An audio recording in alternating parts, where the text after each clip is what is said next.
Subuh masih pekat saat Sari membuka matanya. Udara dingin menusuk kulit, tapi ia tak sempat bergumul lebih lama dengan selimut usang yang menutupi tubuhnya. Dengan gerakan pelan agar tak membangunkan suaminya, ia turun dari ranjang dan segera menuju dapur. Kompor dinyalakan, air dipanaskan, dan panci dikeluarkan satu persatu. Tangannya cekatan menanak nasi, memotong tempe, dan menggoreng telur untuk bekal anak-anaknya. Sesekali ia menguap, lelah dari malam sebelumnya belum benar-benar hilang. Ia menyiapkan kopi panas kesukaan suaminya, menyusunnya di meja makan dengan rapi. Di sela-sela itu, ia menyetrika seragam sekolah yang belum kering sepenuhnya, sambil sesekali meniup rambut yang menempel di wajah. Rumah masih sunyi, hanya terdengar suara detik jam dan gelegak air di panci. Subuh yang sepi seperti biasanya. Tak ada yang memeluk, tak ada yang bertanya apakah ia cukup tidur. Tapi Sari tetap bergerak karena itulah yang selalu ia lakukan. Menjadi awal bagi kehidupan orang lain tanpa pernah sempat menjadi pusat bagi dirinya sendiri. Langkah kaki berat terdengar dari arah kamar, menandai Budi telah bangun. Ia duduk di meja makan tanpa sepatah kata pun, langsung mengambil secangkir kopi yang sudah disiapkan Sari. Tanpa menatap istrinya, ia menyeruput pelan sambil membuka ponselnya, membaca berita lalu bergumam pelan tentang harga cabai yang naik. Sari hanya tersenyum kecil dari dapur, berharap mendapat satu tatapan, satu ucapan terima kasih, atau bahkan hanya gumaman singkat. Tapi seperti pagi-pagi sebelumnya, yang ia terima hanyalah sunyi. Budi bangkit dari kursi, meraih tas kerjanya, lalu keluar rumah tanpa pamit. Pintu tertutup dengan keras. Sari menatap secangkir kopi kosong yang masih mengepulkan sedikit asap. Ia menyentuh meja yang mulai mendingin, lalu menghela napas. Setiap pagi adalah pengabdian tanpa penghargaan, dan ia mulai terbiasa dengan peran yang hanya dimaklumi, tapi tak pernah diakui. Tapi tetap saja, esok ia akan bangun lagi menyiapkan kopi yang sama, berharap meski kecil akan ada perubahan. Karena begitulah cinta yang tak dihargai, tetap memberi meski tak pernah diminta. Dari kamar belakang, suara pintu terbuka menandai anak-anak mulai bangun. Kakak adik itu melangkah lesu ke meja makan, langsung duduk dan mulai menyantap sarapan tanpa sepatah sapaan. Selamat pagi, ucap Sari pelan sambil menyodorkan air putih, berharap ada senyum atau jawaban ringan. Tapi kedua anaknya hanya mengangguk singkat, lebih sibuk menggulir layar ponsel dan memindahkan lauk ke piring masing-masing. Setelah makan, mereka meninggalkan piring kotor begitu saja di meja, terburu-buru mengambil tas lalu keluar rumah tanpa cium tangan, tanpa pamit. Sari menatap punggung mereka dari ambang pintu, hatinya getir. Anak-anaknya tumbuh dalam rumah yang sepi apresiasi, dan mereka menyerapnya diam-diam seperti akar menelan air dari tanah tanpa terlihat. Ia tahu anak-anak belajar dari contoh, dan selama ini yang mereka lihat hanyalah seorang ibu yang memberi tanpa suara, dan seorang ayah yang menerima tanpa syukur. Sari mulai takut, jangan-jangan kelak mereka pun akan tumbuh tak tahu cara mencintai dengan benar. Selesai membersihkan meja dan mencuci piring, Sari tak sempat beristirahat. Tangannya segera mengambil kain perca, benang, dan mesin jahit peninggalan almarhumah ibunya. Di ruang tamu yang sempit, ia mulai menjahit pesanan tetangga, gamis robek, celana seragam yang minta disempitkan, atau baju anak-anak yang perlu dipotong ulang. Jarum-jarum kecil itu menjadi teman sehari-harinya, pengganti suara perhatian yang tak pernah ia terima. Dari hasil menjahit inilah ia bisa membeli sabun, membayar iuran sekolah, atau sekedar menyelipkan uang jajan tambahan untuk anak-anak. Tapi uang itu tak selalu aman. Budi sering memintanya untuk kebutuhan yang tak jelas, rokok, pulsa, kadang bahkan untuk membayar utangnya sendiri. Jika Sari menolak, ia akan disalahkan, seolah uang itu bukan hasil peluhnya sendiri. Namun ia tetap menjahit, tetap bekerja dalam diam. Karena baginya keteguhan bukan hanya soal bertahan, tapi juga soal tetap memberi, meski terus-menerus dikuras oleh orang-orang yang tak pernah benar-benar melihat usahanya. Malam datang seperti selimut berat yang tak mampu menghangatkan. Sari duduk di pojok ranjang, menatap lantai kamar yang retaknya makin melebar. Punggungnya nyeri, kakinya pegal, dan matanya terasa panas. Tapi ia tak bisa tidur begitu saja. Masih ada kaos kaki anak yang harus dicuci, buku tugas yang perlu dilap, dan bekal esok yang harus disiapkan. Ingin rasanya mengeluh, ingin sekali berteriak, "Aku lelah," tapi kepada siapa? Budi pasti akan menyaut sinis atau malah meninggalkannya begitu saja. Anak-anak, tidak. Ia tak ingin mereka memikul lelahnya. Maka semua keluh ditelan, semua perih ditumpuk, semua tangis dibungkam. Di dalam hati kecilnya, kadang ia berharap ada bahu untuk bersandar. Ada suara yang berkata, istirahatlah, aku bantu. Tapi itu tak pernah datang. Jadi ia menarik napas panjang, mengusap air mata yang mulai tumpah, dan kembali berdiri. Sebab ia tahu jika ia berhenti, rumah ini ikut runtuh. Dan itu tak boleh terjadi, meski dirinya sendiri perlahan retak dari dalam. Langit menangis deras malam itu, angin menderu dan tetesan hujan menari di atas genteng tua yang lapuk dimakan waktu. Sekitar pukul 2 dini hari, Sari terbangun oleh suara tetes air yang jatuh ke lantai kamar anak-anak. Bocor, lagi. Ia menyambar ember dari dapur dan meletakkannya di bawah tetesan. Tapi air tak hanya jatuh di satu titik, ada 3 tempat. Ada 3, 4, bahkan 5 lubang kecil yang membuat lantai cepat basah. Anak-anaknya tetap tertidur pulas, tak sadar tempat mereka nyaris tergenang.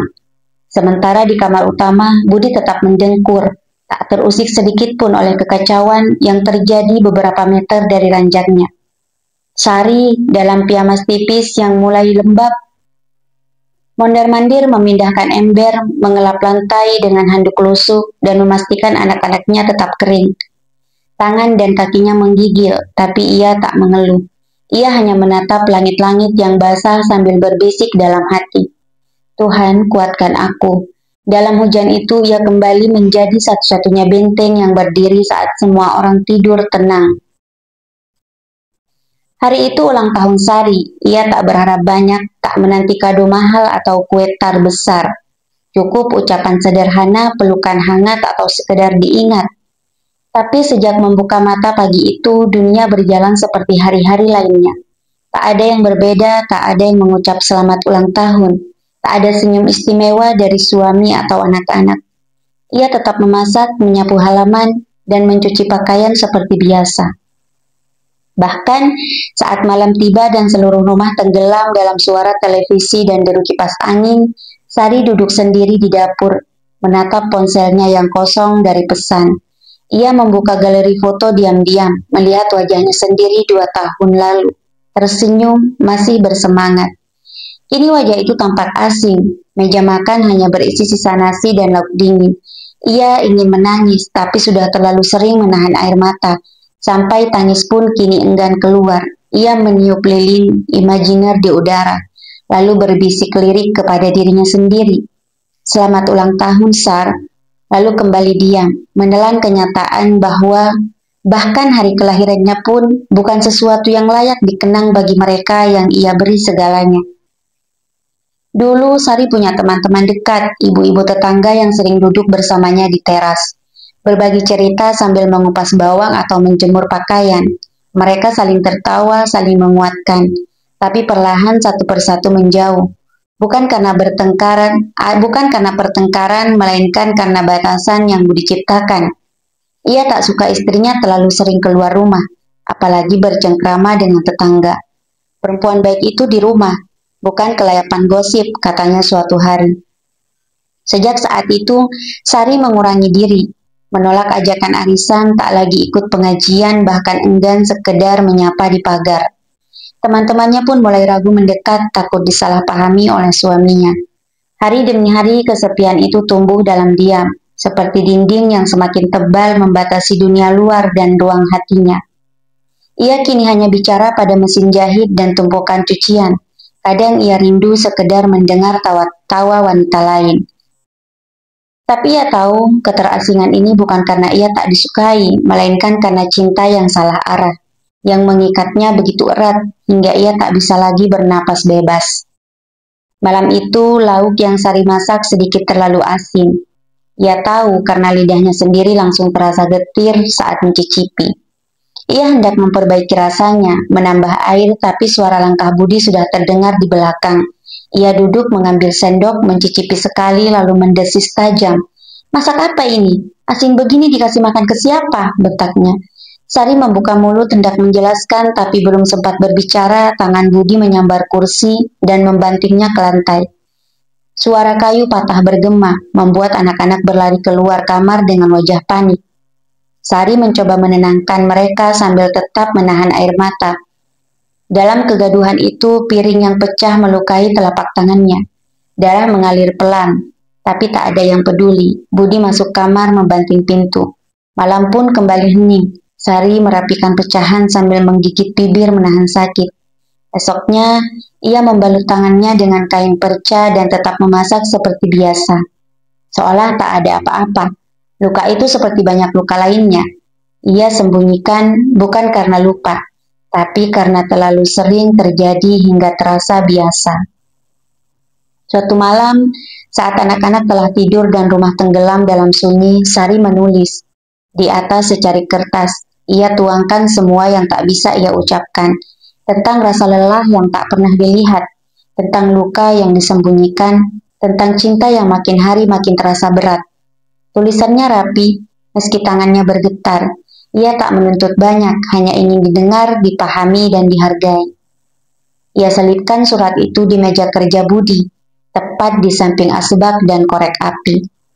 Pagi harinya saat dia diam-diam mengintip dari dapur, Budi memang membacanya, tapi hanya sekejap. Tanpa membaca sampai habis, ia mengernyit, merobek surat itu di depan mata Sari, lalu membuangnya ke tong sampah. "Ngapain nulis-nulis beginian? Drama," katanya datar, lalu pergi.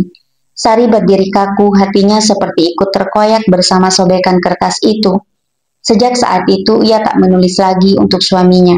Kata-kata hanya disimpan di dalam hati, terkunci rapat karena ia sadar, di rumah ini perasaan seorang istri bukan sesuatu yang layak dibaca, apalagi dipahami. Pagi itu, Sari pergi ke pasar lebih awal dari biasanya. Ia menyusuri lorong-lorong sempit yang basah oleh sisa air cuci sayur, menawar harga dengan suara pelan dan menyimpan setiap rupiah dengan hati-hati. Di salah satu lapak sayur langganannya, seorang ibu penjual berhenti sejenak menatapnya.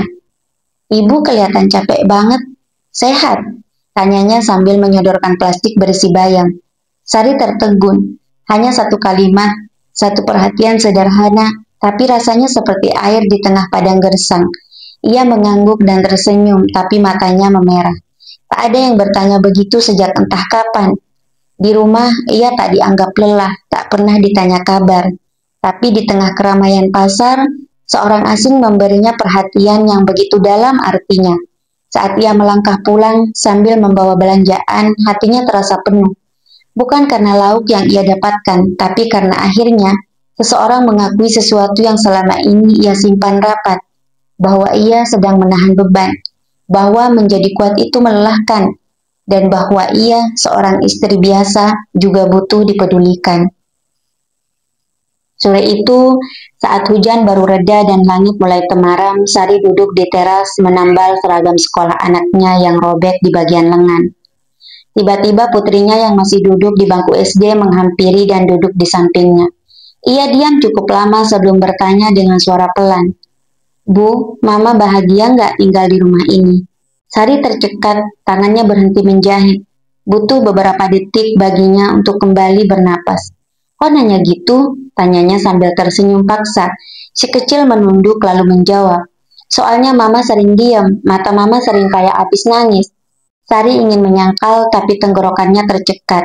Ia tak menyangka di balik sikap anak-anaknya yang selama ini acuh, ada mata kecil yang melihat lebih dalam dari yang ia kira. Sari mengelus rambut anaknya lalu memeluknya erat. Ia tak menjawab pertanyaan itu, hanya memeluk lebih erat lagi. Seolah mencoba menenangkan luka yang tak bisa dijelaskan dengan kata. Dalam pelukan itu, ia menyadari betapa lama ia memadamkan suaranya sendiri. Hingga kini bahkan anak kecil pun bisa merasakan sunyi yang ia sembunyikan. Tubuh Sari lemah hari itu, sejak subuh demam menggigil dan kepalanya terasa berat. Tapi ia tetap berusaha bangkit, menyiapkan sarapan sebisanya. Tangannya gemetar saat menggoreng telur, keringat dingin membasahi pelipis. Budi hanya melirik singkat sambil berkata, "Kalau sakit jangan manja, banyak ibu juga tetap kerja." Anak-anak pun tak banyak bicara, hanya sibuk dengan seragam dan ponsel mereka. Setelah semua pergi, Sari merangkak kembali ke kamar, menggigil di balik selimut tipis, perut kosong, dan dada sesak. Tak ada yang bertanya kabar, tak ada yang mengecek keadaannya. Hanya suara jam dinding dan nyamuk yang menemani. Di antara kantuk dan pusing, ia sempat berpikir, kalau aku benar-benar jatuh, siapa yang akan peduli? Tapi meski tubuhnya memaksa untuk rebah, pikirannya tetap sibuk. Mengingat cucian yang belum selesai, dapur yang harus dibersihkan, dan uang belanja yang mulai menipis. Di tengah sakit itu, Sari kembali sadar, bahkan saat ia tumbang, dunia kecil di rumah ini tetap berjalan di atas pundaknya yang rapuh, dan tak ada yang menyadari. Hari-hari berlalu dan Sari makin jarang bicara. Bukan karena tak ada yang ingin diucap, tapi karena ia tahu tak ada yang benar-benar mau mendengar. Suara hatinya lama-lama tenggelam dalam rutinitas. Ia hanya menjawab seperlunya, tersenyum seadanya dan mengangguk bila perlu. Rumah yang dulu diisi dengan cerita kecil dan tawa pelan kini jadi panggung bagi keheningan yang menggantung. Bahkan anak-anak mulai terbiasa dengan ibunya yang diam. Mereka tak bertanya, tak memaksa, hanya mengikuti alur senyap yang terasa normal. Budi pun tak ambil pusing, baginya asal rumah bersih dan perut kenyang semua baik-baik saja. Padahal di dalam hati Sari, diam itu bukan tanda pasrah, tapi luka yang terlalu dalam untuk terus dijelaskan. Ia lelah menjelaskan, lelah berharap, maka ia memilih bungkam, membiarkan semua berjalan apa adanya, sambil perlahan menarik diri ke dalam dunia kecilnya yang sunyi. Dunia tempat ia menyulam keteguhan dari serpihan perasaan dan belajar hidup tanpa ekspektasi apapun dari orang-orang yang dulu ia beri seluruh hidupnya.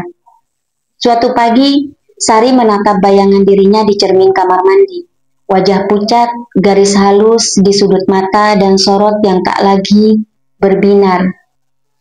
Ia tak lagi mengenali sosok itu. Siapa perempuan ini? Di mana Sari yang dulu suka tertawa, yang penuh semangat, yang punya mimpi kecil dan harapan besar?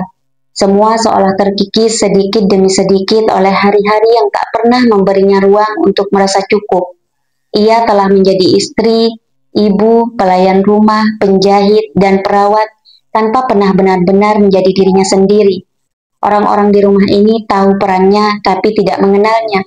Bahkan ia pun mulai lupa bagaimana rasanya dicintai tanpa syarat, didengarkan tanpa diabaikan. Cermin itu tak memantulkan seorang perempuan biasa, melainkan seorang pahlawan tanpa gelar, yang mengorbankan seluruh dirinya untuk orang-orang yang bahkan tak ingat ulang tahunnya. Sari menarik napas panjang, kali ini bukan untuk bertahan, tapi untuk mulai mengenal kembali dirinya. Perempuan yang selama ini hanya hidup untuk orang lain, dan lupa bahwa ia pun pantas untuk diperjuangkan.